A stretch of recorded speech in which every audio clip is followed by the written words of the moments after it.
வணக்கம் நண்பர்களே. தமிழக அரசியலில் பரபரப்பான ஒரு செய்தி ஒன்று வெளியாகி உள்ளது. தாவேகாவின் ஆட்சியை கலைப்பதற்கு எதிர்க்கட்சி தலைவர் உதயநிதி அவர்கள் ஏற்பாடுகளை செய்து வருகிறாரா? கிட்டத்தட்ட முதல்வராக விஜய் அவர்களை ஏற்றுக்கொள்ள முடியாது என்ற மனநிலை எதிர்க்கட்சி தலைவர் உதயநிதி அவர்களது மனதில் இருப்பதாக செய்திகள் நமக்கு கிடைக்கப்பெற்றுள்ளது. புதிய பார்வையாளர்களாக இருந்தீங்கன்னா மறக்காம ஒரு லைக் மற்றும் சப்ஸ்கிரைப் பண்ணிருங்க. அதிமுக வெற்றி அடைந்திருந்தால் திமுக இந்த அளவிற்கு மனவேதனை அடைந்திருக்காது. ஆனால் கட்சியை தொடங்கி 2 ஆண்டுகளில் முதல்வராக வந்துவிட்டார். அடுத்த 25 வருடங்களுக்கும் தாவேகாதான் ஆட்சி அதிகாரத்தில் இருக்கும் என்ற செய்திகளால் திமுக நிலைகுலைந்து விட்டது. இதனால் மே 4ஆம் தேதி ரிசல்ட் வெளியான உடனேயே எப்படியாவது தாவேகா ஆட்சி அமைக்க கூடாது, அதிமுக ஆட்சி அமைக்கட்டும், நாங்கள் வெளியே இருந்து ஆதரவுகளை கொடுக்கிறோம் என்ற செய்திகள் உங்கள் அனைவருக்கும் நன்றாகவே தெரியும். ஆனால் தற்பொழுது சட்டசபையில் வாக்கெடுப்பில் தனி பெரும்பான்மையை முதல்வர் விஜய் அவர்கள் சட்டசபையில் தீர்மானங்கள் மூலமாக ஆளுநருக்கு சமர்ப்பித்த போதிலும் கூட இப்பொழுது வரைக்கும் உதயநிதி அவர்களது மனதில் ஓடக்கூடியது ஆட்சியை எப்படியாவது கலைக்க வேண்டும். அதற்கு காரணம் அதிமுகவில் இருந்து சுமார் 5 எம்எல்ஏக்கள் ராஜினாமா செய்து தாவேகாவில் இணைந்து விட்டார்கள். அது மட்டுமல்ல, மாவட்ட முன்னாள் செயலாளர்களும் தற்பொழுது முன்னாள் எம்எல்ஏக்களும் அதிமுகவில் இருந்து விலகி தாவேகாவில் இணைந்து வருகிறார்கள். இதுதான் உதயநிதி அவர்களுக்கு பயத்தை ஏற்படுத்தியுள்ளது. ஸ்டாலின் அவர்களுக்கு பிறகு உதயநிதி அவர்கள் தான் திமுகவின் முழுமையான கட்டுப்பாடு அதிகாரம் அனைத்தையும் தனது கைக்குள் வைக்கக்கூடிய வகையில் அவருக்கு முக்கிய பொறுப்புகளும் கொடுக்கப்பட்டது. ஆனால் அதிமுகவின் நிலைமை திமுகவிற்கு வந்துவிடுமோ என்ற ஒரு அச்சம் தற்பொழுது உதயநிதி அவர்களுக்கு வந்துவிட்டது. இதனால் தான் 6 மாதங்கள் கால அவகாசம் கொடுத்த திமுக தற்பொழுது முதல் வாரத்தில் இருந்தே பிரச்சனைகளுக்கு மேல் பிரச்சனையாக தமிழகத்தில் நடப்பதாக பல்வேறு குற்றச்சாட்டுகளும் முன்வைக்கப்பட்டு வருகிறது. எப்படியாவது தாவேகாவின் ஆட்சியை கலைக்க வேண்டும் என்பதற்காக சட்டமன்றம் நாளை கூடுகிறது அல்லவா?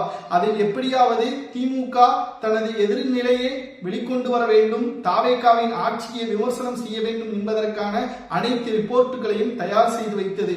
ஆனால் முதல்வர் விஜய் அவர்கள் நேற்று வெள்ளை அறிக்கையை வெளியிட்டு தமிழ்நாட்டின் பட்ஜெட் கிட்டத்தட்ட மிக மோசமான நிதிநிலை, கடந்த ஆண்டு மிகப்பெரிய ஒரு முறைகேடு, தமிழ்நாட்டில் 10 லட்சத்திற்கு மேற்பட்ட கடன் நிலுவையில் இருப்பதும், வருடம் 67,000 கோடி கடன் நாம் வட்டியாக செலுத்துகிறோம் என்பதையும், பிறக்கக்கூடிய ஒவ்வொரு குழந்தைகளுக்கும் 1,28,000 கடன் இருப்பதாகவும் அதிகாரப்பூர்வமான அறிவிப்பை தாவேகாவின் நிதியமைச்சர் மரிய வில்சன் அவர்கள் தெரியப்படுத்தினார்.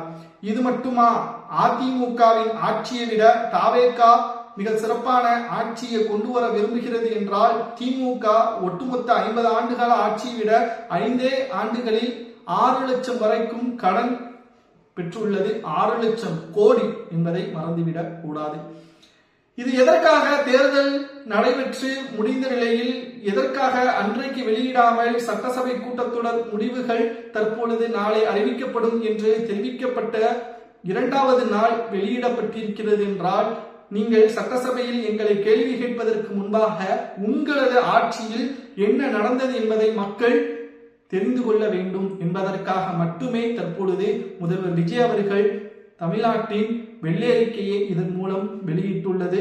தமிழ்நாட்டில் வெள்ளை அறிக்கையை வெளியிட்டதன் மூலமாக சட்டப்பேரவையில் திமுக எதையெல்லாம் பேச நினைத்தது என்ற மனதில் வைத்திருந்ததோ அது எல்லாத்தையும் தற்பொழுது சுக்குநூறாக அந்த பேப்பரையே கிழித்து போடும் விதமாக முதல்வர் விஜய் அவர்களது இந்த அறிவிப்பால் ஸ்டாலின் அவர்களது மகன் உதயநிதி அவர்களுக்கு அதிர்ச்சி ஏற்படுத்தும் விதமாக மாறிவிட்டது. மேலும் எப்படியாவது ஆட்சியை கலைக்க வேண்டும் என்ற மனநிலையில் உதயநிதி அவர்கள் இருப்பதாக செய்திகள் கிடைத்ததல்லவா?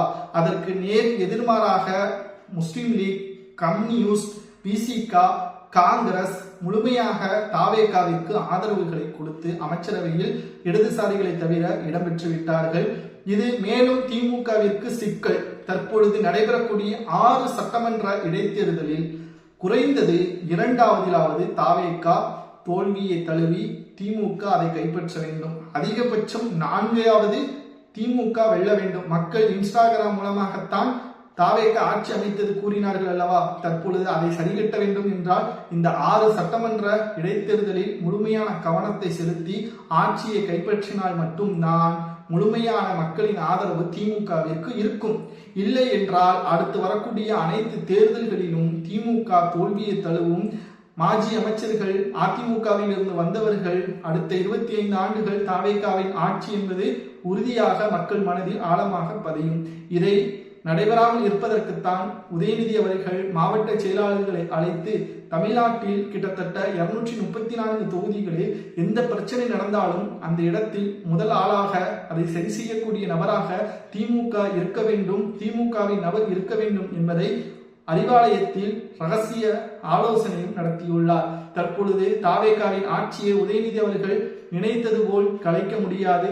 நிச்சயம் மக்கள் முடிவுகள் உறுதியாக விஜய் அவர்கள் தான் முதல்வர் என்பதை 5 ஆண்டுகள் பூர்த்தியாகும் என்ற தகவல் இதன் மூலம் நமக்கு கிடைக்கப்பெற்றுள்ளது. நண்பர்களே, ஒரே ஒரு கேள்வி கமெண்ட் வாயிலாக பதில் கூறுங்கள். திமுக ஆட்சியை இழந்ததற்கும் தாவேகா ஆட்சி அமைத்ததற்கும் ஊழல் தான் காரணம் என்று பலரும் கூறுகிறார்கள். அது உண்மையா அல்லது திமுகவின் தோல்விற்கு காரணம் இதுதான் என்று நீங்கள் நினைத்தால் அதை கமெண்ட் வாயிலாக கூறுங்கள். நாம் அதற்கு பதில்களை நிச்சயமாக கூறுவோம். நன்றி, வணக்கம்.